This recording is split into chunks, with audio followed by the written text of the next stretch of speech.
you awake? I thought I heard you get up. Yeah, I'm awake. Sorry, I just can't sleep. Are you thinking about him? Yeah, a bit. You should get back to sleep, my love. I'm fine. No, it's okay. What else is on your mind? I don't know, it seems weird, but I had one of the most vivid dreams of my life. I saw a fox on a snowy mountain, just looking confused and worried. Those eyes, I can't get those eyes out of my head. She was running in the windy snow, looking for something. Do you think it has to do with you and what's been going on? I don't know. It was just a dream, Rachel. They're not meant to make sense. A lot's happened the past couple days, that's all. Well, if you're not going to sleep anyway, you should tell me. I want to hear. All right.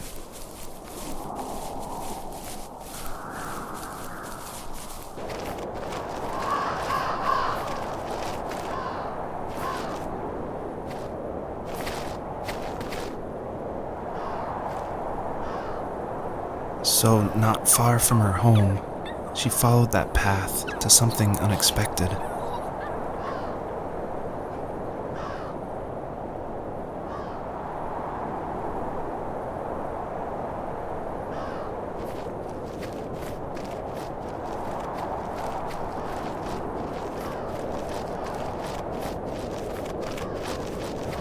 She couldn't stay, though. She had to find her other two children. So she took that path. She followed it towards something ancient. Something with answers.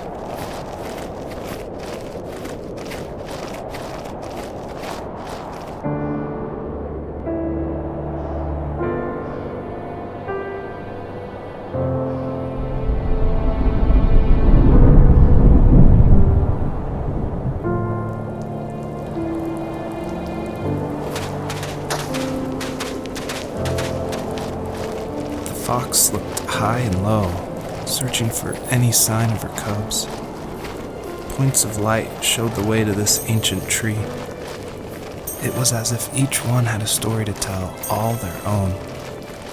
The land was trying to tell my story, too. I felt like I was right behind her the whole time.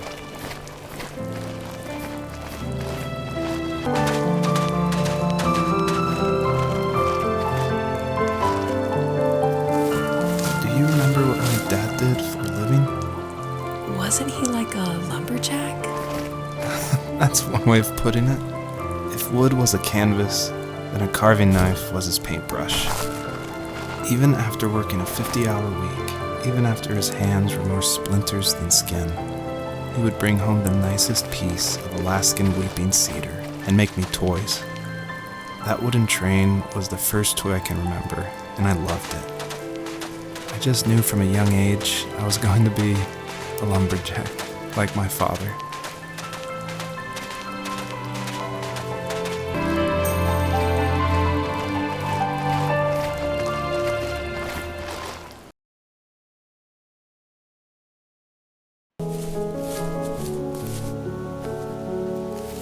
My teenage years were full of sketching, angst, and trouble. I wasn't popular or unpopular. Maybe just forgettable. I guess that gave me a sense of freedom, so I hung out with crazy kids, doing crazy things, even though I mostly just watched the chaos ensue. We did it all. Put fireworks in mailboxes, hide roadkill in people's garages, break windows of the barber shop in Anchorage.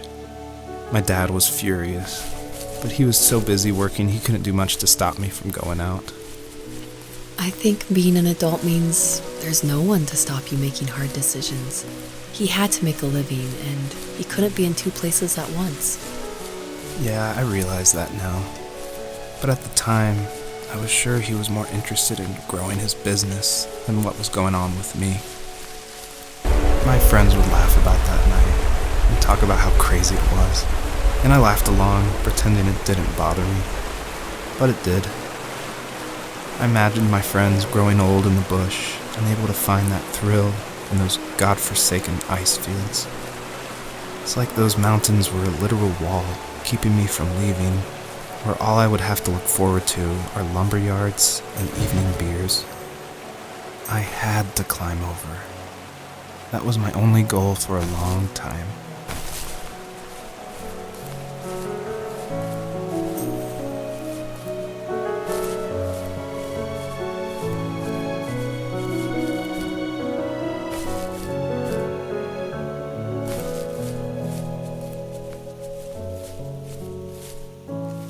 If there was some way I could take my love of drawing and turn it into a way of escape, nothing would make me happier. I wanted to create instead of tearing trees down. I wanted to move to the lower 48, not because I hated it there in Alaska, but I hated the idea of it. It's like all of that spite inside me had created this monster which followed me around my whole teenage years. I put so much energy into doing what others didn't expect of me. Why did I do that? There's one fact you're forgetting, though. If you didn't have that fire in you, we probably would have never met. You're absolutely right. Maybe the destination is all that matters in the end. But then why am I awake? Why am I seeing this fox go on her journey? And why can't I stop thinking about my dad?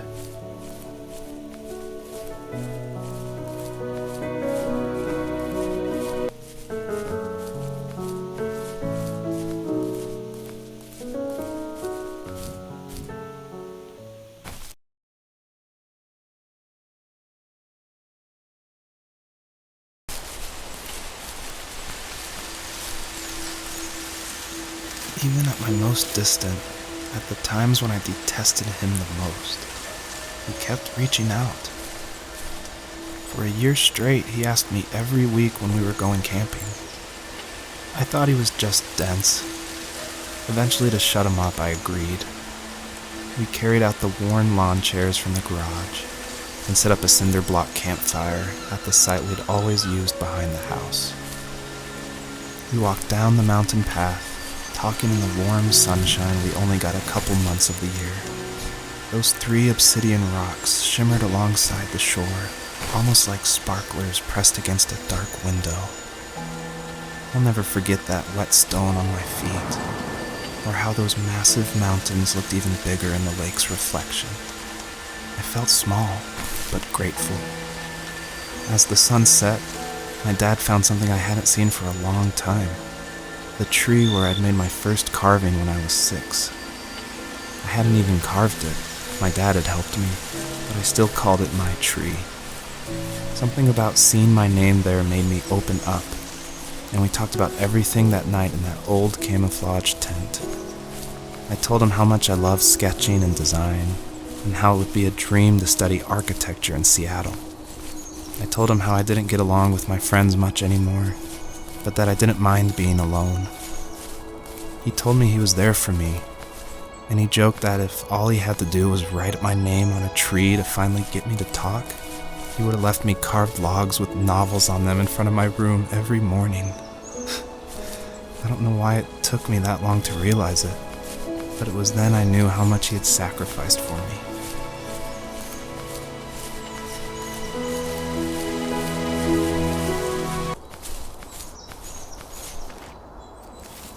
On our property, there were old abandoned pieces of a shed and car long left unused. I used to ask him all the time who those people were that left all this junk, and I'm sure he got so tired of hearing it that he made up some elaborate stories how a brown bear ate them and haunted the woods afterwards. What's funny is I think it made those people seem more real, growing up thinking they were still hanging out like they couldn't say goodbye. I used to tell my friends how I could swear I saw spirits move near the water, and that always freaked them out. I guess it didn't bother me, because the way I saw it, they were normal people with old cars and sheds, just trying to figure out how to survive and be happy in the middle of nowhere. It was a cool thought that they didn't want to leave, but I was a weird kid. Well, you had good company since those ghosts like living in a place where they were brutally devoured.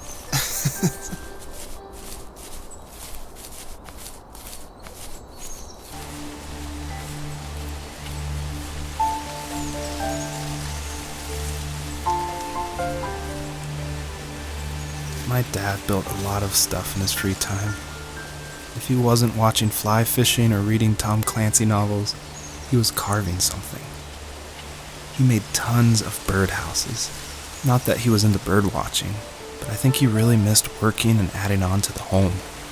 If he couldn't afford the time to build onto our own house, he would have to settle with watching birds move into their little homes. We kept an old mattress in the bed of that ugly yellow truck, so we would drive it deep into the woods and then watch the birds fly into their houses while the sun set. Usually it was accompanied by venison jerky or a cold Coke, but not a lot of talking, which is how we both liked it.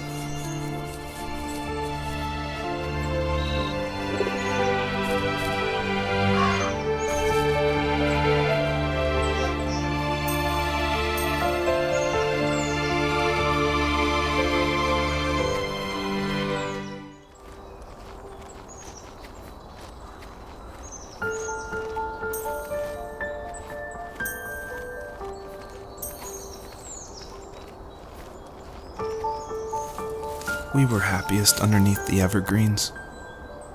We decided it was time to finally map out the hundreds of acres we lived on just to pass the time during the summer. He was only free in the evenings, so I would spend the day wasting time on dial-up internet and sketching, and then we would rush into the woods, pen and map in hand, before evening fell. Sometimes the aurora borealis would cast a cold green glow on the mountainside, and we would finish our route underneath a twilight sky. Sometimes I was lonely during those summer days, but there was comfort in the routine. A lot of teenagers aren't looking for the daily grind, though. There's nothing wrong with wanting to get out, to leave your childhood home. You wanted to progress, to make something of yourself. Yeah, you're right. That house. I'm sure it's the same as how I left it. But then why does it feel so different? I doubt you're the only adult to have looked back and asked that question.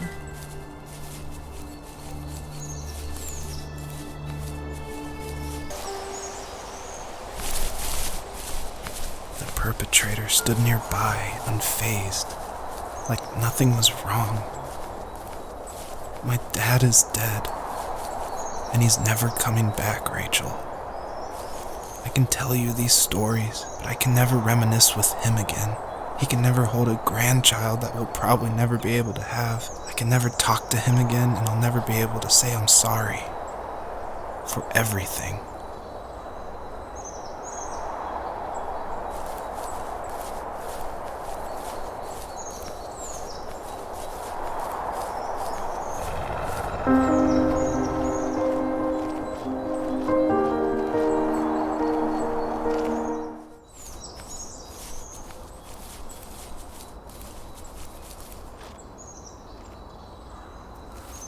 I need to go to bed. I just can't talk about this anymore. Good night.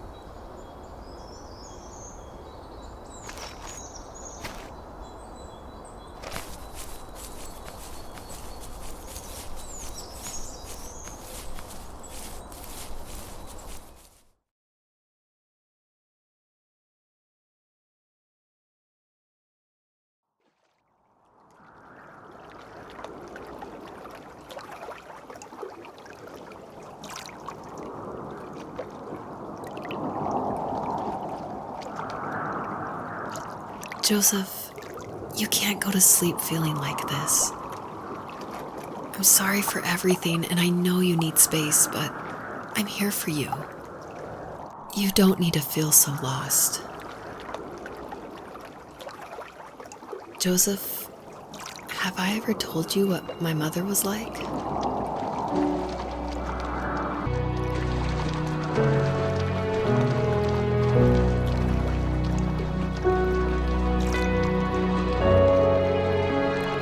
You know what it's like not to have a mom at home. And you know how hard that made my childhood. What helped me was watching the birds in the morning before the school bus came. I thought that my mother was one of those birds, and it made me want to be free like her. My mom taught me how to fold origami cranes while she was in the hospital, so I told myself I would fold one every day until I could fly myself.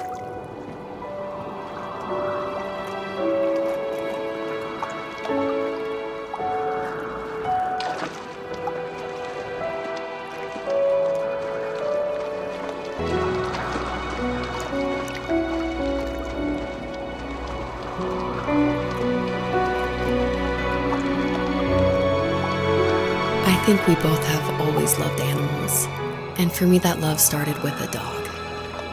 Sometimes this Rottweiler would come up to our property line and wait at the fence for me, but only once in a while. I was sure to check every day immediately after school, and it usually ended in disappointment. I would even steal money from my passed-out dad just so I could buy these off-brand dog biscuits. Even when she did stop by, she never went beyond the fence. Why was she so scared?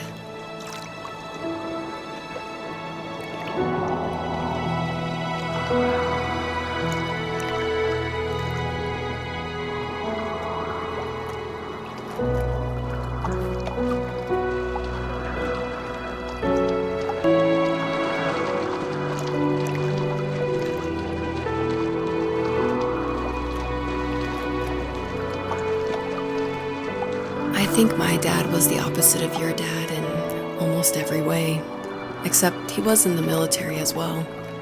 He coped with alcohol of every kind. The trailer started falling apart, he got angry, and I withdrew. More and more I became the weird, quiet kid who made lots of origami birds and carried dog biscuits around. I think we were pretty similar when it came to being the weird kids. And that same sincerity in college was one of the reasons I was so drawn to you.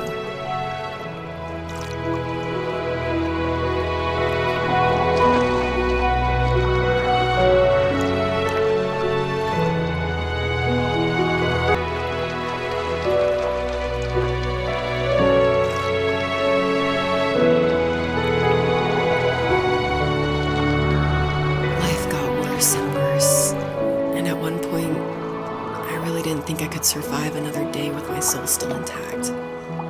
I had no real friends, let alone neighbors, since we lived in the middle of nowhere.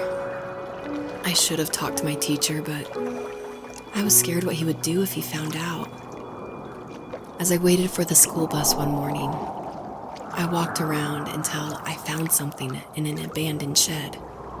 Something I can't put into words.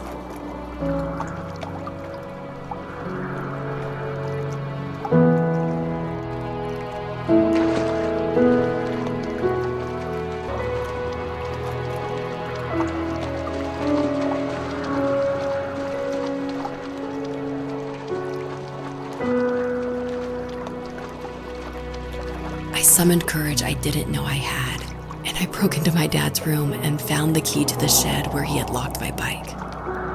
I'll never forget that feeling, the wind rushing by my ears as the sun rose over fields of wheat. I was flying for the first time. I biked as far as my legs could take me until I found a house that felt friendly, and that felt like home. Those strangers helped me in so many ways. And if it wasn't for them, I wouldn't have found my foster family. And if it wasn't for my parents, I wouldn't have met you.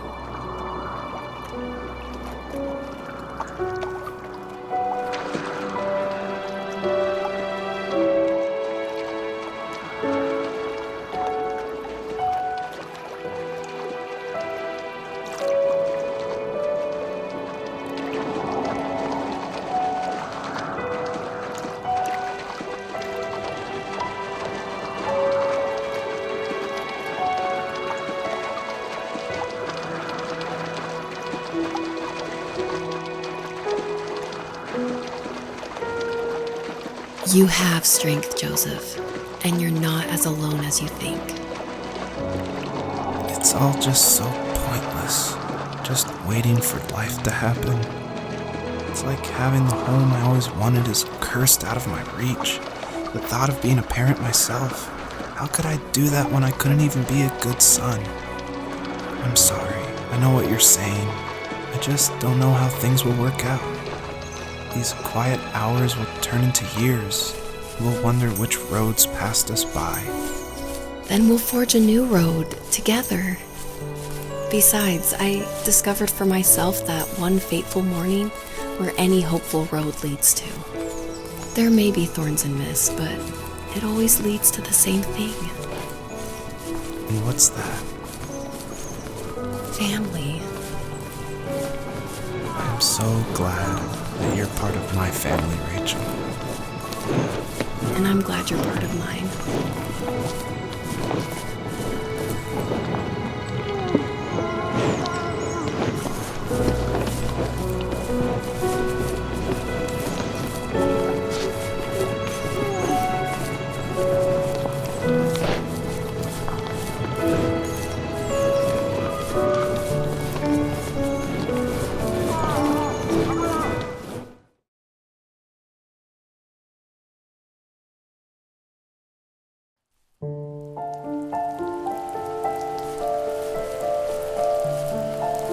The fox knew her last cub would be waiting for her at the first tree.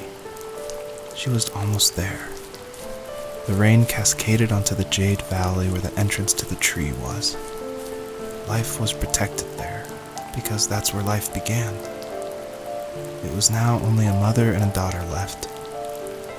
Items from my life still dotted the ground as she moved closer to her destination and destiny.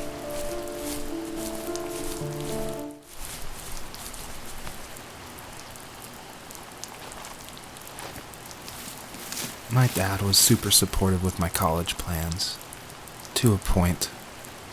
Things were okay until this terrible accident happened. I guess a forklift flipped over due to a bad axle, and it crushed one of the workers there. My dad didn't eat for days, even though he wasn't directly involved. It devastated him. Not only did it hurt the business, but it just freaked him out. He would talk in his sleep, muttering things about firing people and saying sorry. One fateful day he approached me, said that since my school search wasn't going well, I should finally be a man and take over the family business. He said one day he was going to die, and that all of his work, sacrifice, and even that man's life would be wasted in vain. I just lost it. Teenage me just exploded at the thought. I screwed up. I said things I shouldn't have. He was having a crisis, and I pretty much spit in his face.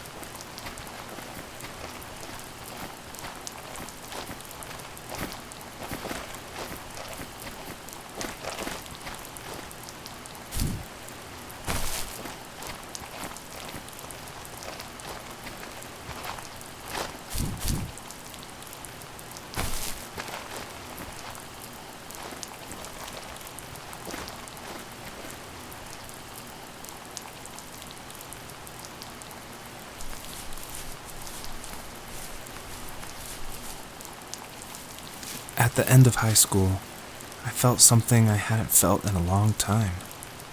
Drive. I looked into the best architecture schools on the West Coast, then got a dose of reality when looking at other students' portfolios and the high cost of tuition.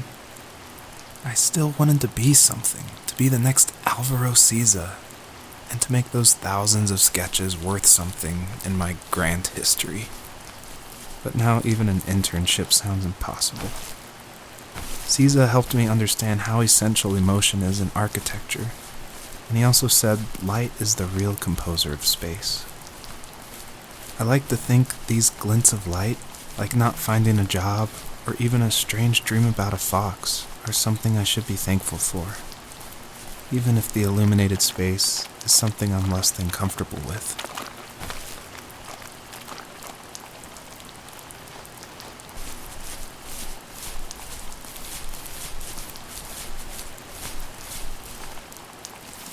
Was that the last time you talked to him? No, I called on holidays, and he would call on my birthday. I guess we acted like nothing ever happened, which was stupid. Didn't want to ask about his lumberyard, and I'm sure he didn't want to ask about my job search. I never went back and visited. I think the last conversation we had was about what movies we had seen and what exactly a best boy is in the credits. I thought he would be here so much longer.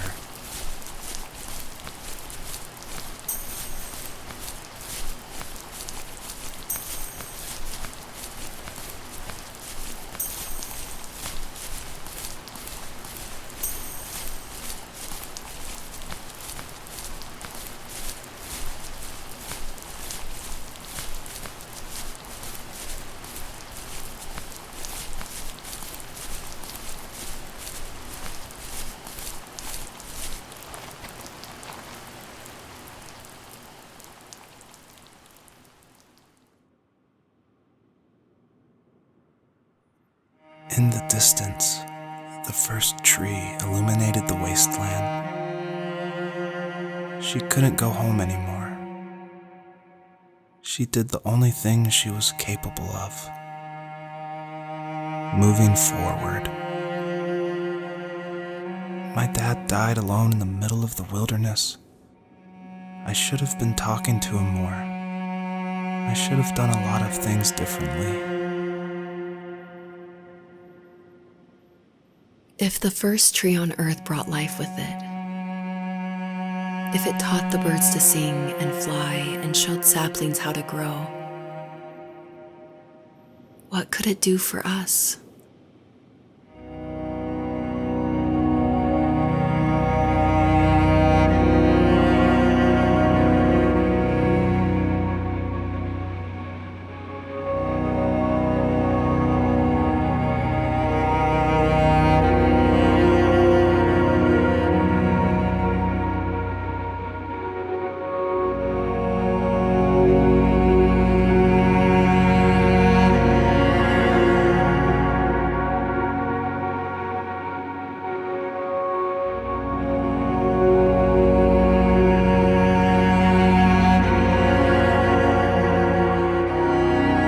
There was a letter I received yesterday from a name I didn't recognize, with a quote I can't stop thinking about.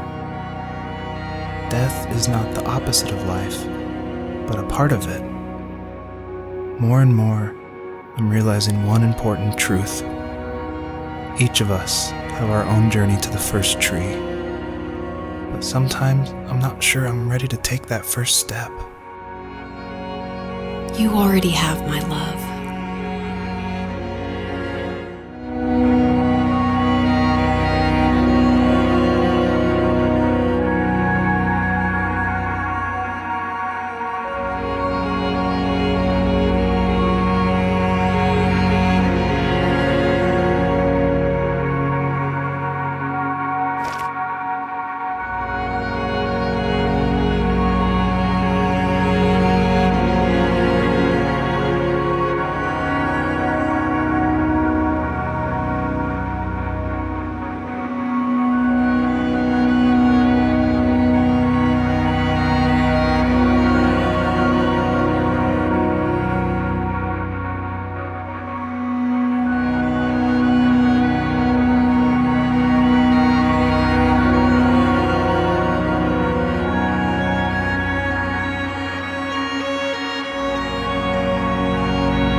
I guess her journey was over, but I have no idea.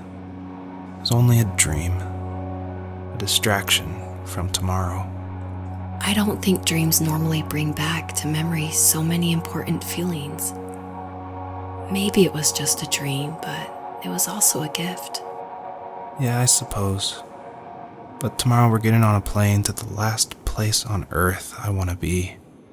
The only person that would have made the trip worth it is gone. You're going to see him and be with him one last time before you say goodbye. I have one last quote for you by Emerson, sealed in an imaginary letter from me to you. It is the secret of the world that all things subsist and do not die, but only retire a little from sight and afterward return again. Go to sleep, my love. We have a big day tomorrow, but I'll be there with you every step of the way. Thank you. Thanks for listening. Good night, Rachel. Good night, Joseph.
close.